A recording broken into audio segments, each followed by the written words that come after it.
What's up, everybody? This is Big Herc, back again for another edition of Prison Talk Comments. Now, since we've been posting the comments, we've been getting a lot of feedback. So I figure I'm making an ongoing thing where I address certain comments from certain people because there are a lot of ignorant people out there on the internet. And one of the biggest responses we've had is from the Sean T video. Um, Tay, which she talks about how she dealt with domestic violence and her situation with going to prison for vehicular manslaughter. It's not a laughing matter. She's not seeking sympathy from anybody. She's just telling her story. But we get a lot of ignorant ass comments regarding her story. So I have to address them because I'm not one to let something like that rest. I got a comment here from Center. That's what he calls himself on the internet, or whoever it is. Don't get gay, Herc. So what does that mean? It means it's gay for a man to talk about how another man abused a woman, because the story's not talking about robbing, stealing, selling drugs, or doing something hurtful to somebody. Just for your information, Shanti's 4'7", 4'8". The guy that was beating on her was 6'7". I mean, come on, man. It's a fucking weenie right there. So there's nothing gay about me addressing the fact that, hey, domestic violence needs to be brought and it needs some light shed on it, because there's a lot of guys out there participating in this and they thinking it's cool. They think they're on some old pimp shit, but they're really on some old sucker shit. Got another guy here. Heavy's the Crown. That's what he calls himself. He said, she's definitely a liar. She killed that dude on purpose. Not only that, she could be lying about the abuse. We don't know if any of this shit is true. And then he says she gobbled the D. I mean, who the fuck are you? You're saying she made all this shit up? Motherfucker, it's on the internet before she even told her story.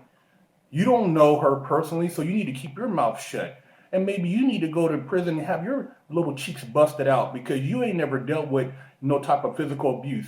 You ever had your ass beat? You ever been whooped on by somebody 6'7"?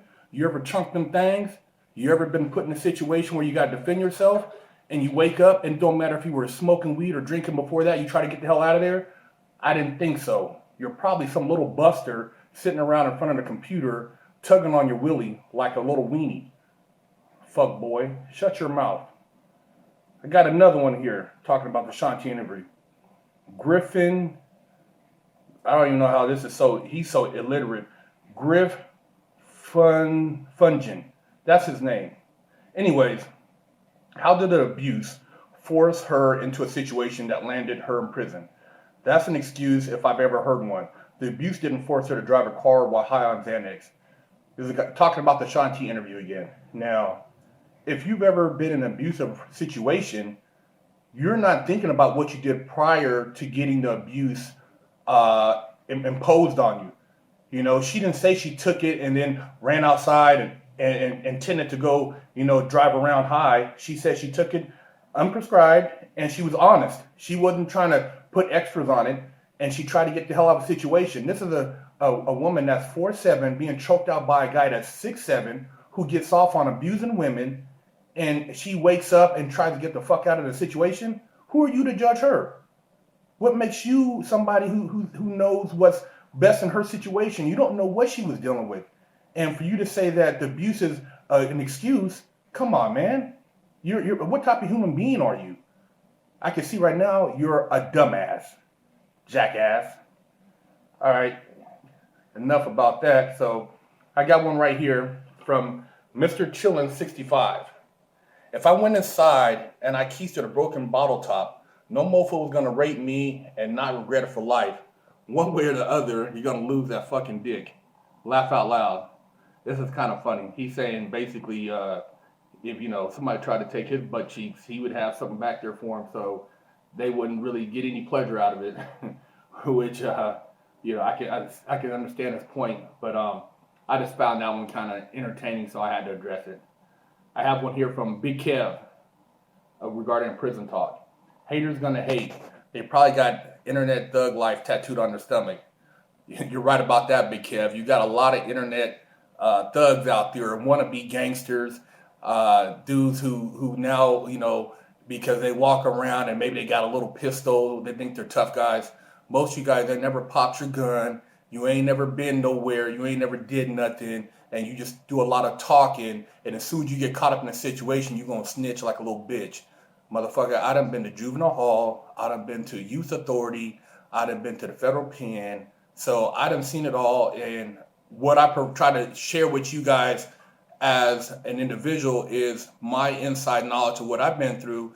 And I'm not bragging about it. I'm not proud of it. And it's just something I went through. I never went to go to juvenile hall. I never went to go to the feds, but I did. And, now I'm here telling my story, and I'm trying to show other people so they don't make the same mistakes I did and think that it's glamorous to go to prison and be a gangster. It ain't nothing glamorous about hanging out with a bunch of dudes telling war stories. But Big Kev, good looking on that one. This one's from Mr. Clean about keistering. Does keistering make you gay? There's a lot of straight dudes in prison that keister drugs, that keister miscellaneous, utilizing their prison pocket, what they call it, slang. But anyways, just because you keister, it doesn't make you gay. It's just in prison, dudes that hustle. Hey, man, there's certain guys that take turns. Maybe somebody else got to move the drugs or whatever the case may be. But it's just something that happens. I ain't never keistered nothing. But, I've heard of guys getting down with it. I haven't participated in it personally, but, I just want to address that. So that's it for today as far as the comments. I just want to, share with the fans out there some of the feedback we've been getting and give you a little insight. And, hey, Shantae, stay strong, stay positive, keep doing your thing. To all your haters out there, I know you're going to keep hating. But, we love you anyways because you make our show interesting. I'm out.